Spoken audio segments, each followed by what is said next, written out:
When you learn to lead your business team well, you're more likely to ensure the success of your business as a whole. In the last video, I talked about your advisory team and your innovation team. In this video, I'll continue with your business team. Now, your business team is made up of your business partners, which would be other owners of your business, and employees. Let's dive right into the employees and building a great team.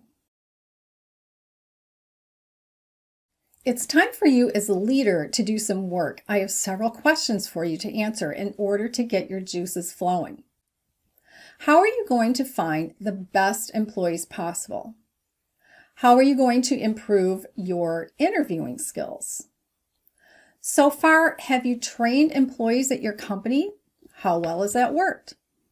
How often do employees make mistakes? How often can you get away from the business and trust that the employees can run the business in your absence effectively?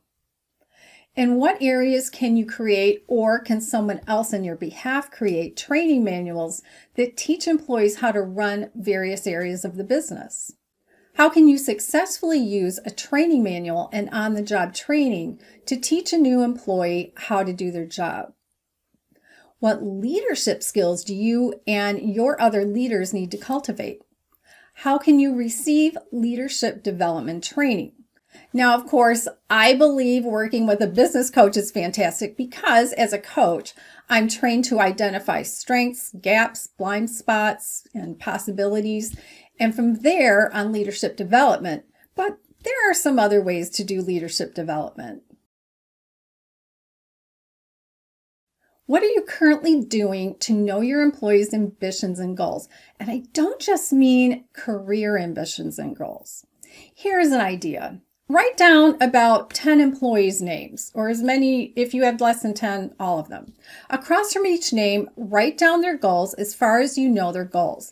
Now, these can be goals about their career, home, money, kids, like their kids' college education, elderly parents, retirement, serious hobbies. For example, are any of them weekend race car drivers? Do any desire to write a novel?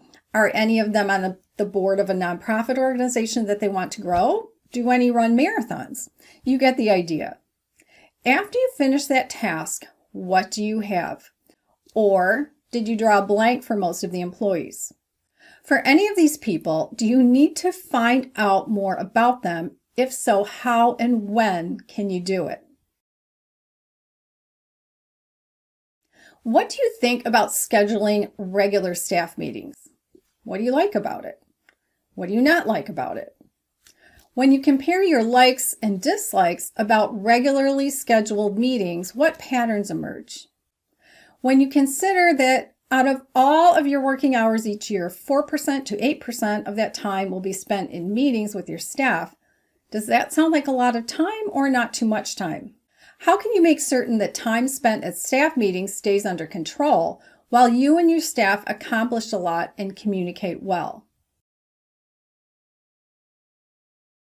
What is your business environment like right now? But be painfully honest as you answer this question.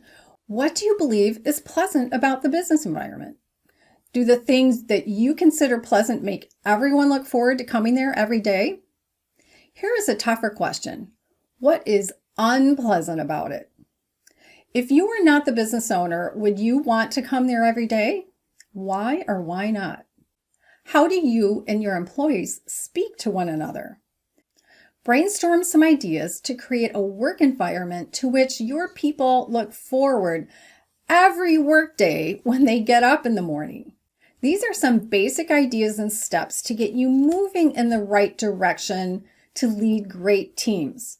Get more information from my website, borgesonconsulting.com, where you can find out about strategies for business growth, individual and group coaching, books, and other resources to help take your business and your leadership to new levels of growth. Links are also in the video's description box. You can tap one of the images on the right side of the screen to watch the next video on business growth strategies.